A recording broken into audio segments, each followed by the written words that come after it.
Assalamualaikum warahmatullahi wabarakatuh. Jumpa kembali dengan Calan bersama Lamongan Realitas Channel yang insya Allah tetap komitmen menyajikan fakta dan mengajak kita semua untuk bersama-sama menjunjung nilai-nilai adab, moral, dan kebenaran. Pemirsa, sudah sunatullah bahwa alam kehidupan manusia itu terisi beraneka ragam. Ada ragam berbentuk Israel, ada ragam berbentuk Iran, ada ragam yang juga berbentuk Indonesia, yang banyak orang menyebutnya negeri Konoha. Ada lagi yang justru sekarang jadi bahasan, yakni ada Sunni, yakni ahli sunnah wal jamaah, dan ada Syiah. Sunni secara akidah berkiblat ke Saudi Arabia, sementara Syiah secara akidah berkiblat pada Iran. Karenanya, jika ada yang mengaku ahli sunnah wal jamaah, tapi secara amalan ibadahnya hampir sama dengan Syiah, sedang terhadap negeri Arab Saudi langsung melabeli Wahabi, maka itu berarti akidahnya telah terpapar rabies Syiah. Nah, khusus mengenai Syiah yang di negeri Konoha ini. Di negeri Konoha ini, masjid dan pusat komunitas Syiah di Indonesia umumnya berpusat di Jawa, yakni di Jakarta, di Bandung, di Pekalongan, di Bangil, bahkan di Jember pun ada. Ada juga yang di luar Jawa, seperti di Makassar, di Palembang, yang masjid-masjid tersebut seringkali dikelola di bawah organisasi seperti Ahlul Bait Indonesia atau ABI atau Ijabi. Tentu keberadaan masjid-masjid Syiah tersebut sama sebagaimana masjid-masjid pada umumnya, yakni di samping sebagai tempat ibadah khusus seperti sholat, tapi juga untuk kajian. Ya, kajian-kajian sebagaimana masjid-masjid pada umumnya, kegiatan sosial, dan peringatan hari besar seperti peringatan Asyura.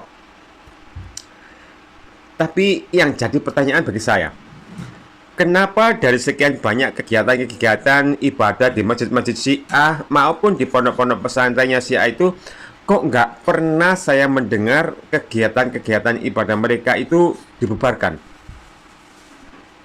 Nggak tahu kalau ada orang yang mendengar pernah dibubarkan, saya nggak tahu. Tapi saya pribadi tidak pernah mendengar ada yang dibubarkan. Kalau seandainya memang nggak pernah,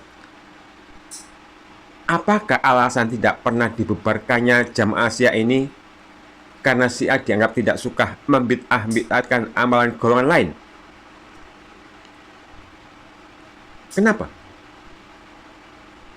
Tapi kalau itu alasannya, ya tidak juga. Sebab Syiah juga membid'atkan sholat taraweh. Buktinya, menurut seorang ulama Syiah, yakni Yasir Habib, bahwa jamaah taraweh tidak pernah ada di zaman Nabi Shallallahu Alaihi Wasallam. Dulu para sahabat pernah sholat di belakang Nabi Shallallahu Alaihi Wasallam, kemudian beliau melarang untuk melaksanakan sholat sunnah secara berjamaah. Sedangkan sholat taraweh berjamaah yang pertama kali mengadakannya adalah Umar. Umar mengumpulkan semua orang untuk sholat jamaah di malam hari Ramadan di bawah Imam Ubay bin Ka'ab. Ketika itu ada beberapa orang yang tidak paham mengkritik Umar. Bid'ah, bid'ah. Kemudian Umar menegaskan sebaik-baik bid'ah adalah ini. Jadi sholat taraweh menurut Syiah adalah bid'ah, dengan alasan karena yang melakukan pertama kali adalah Umar bin Khattab. Itu alasan yang mereka sampaikan. Padahal anggapan itu adalah salah. Salah karena justru Rasulullah yang pertama kali mengajak sholat berjamaah bersama para sahabat, sebagaimana disebutkan di banyak hadis bahwa Rasulullah mengimani sholat taraweh di hari pertama dan kedua. Lalu di hari ketiganya Rasulullah nggak datang ke masjid, tapi tetap sholat di rumah.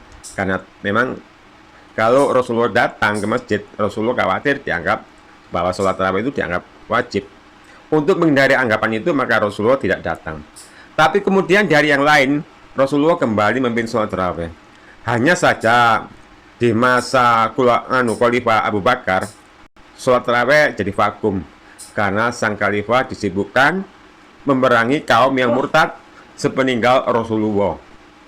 Juga Khalifah Abu Bakar disibukkan memerangi nabi-nabi palsu, yang salah satunya memerangi Musailamah Al-Kadzab.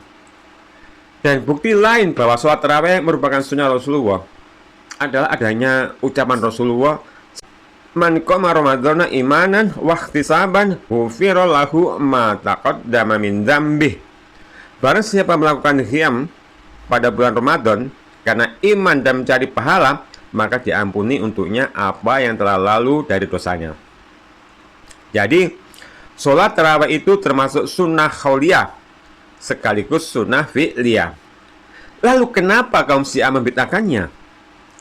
Apa karena kebenciannya mereka terhadap Umar bin Khattab yang sampai ke kebun-kebun itu?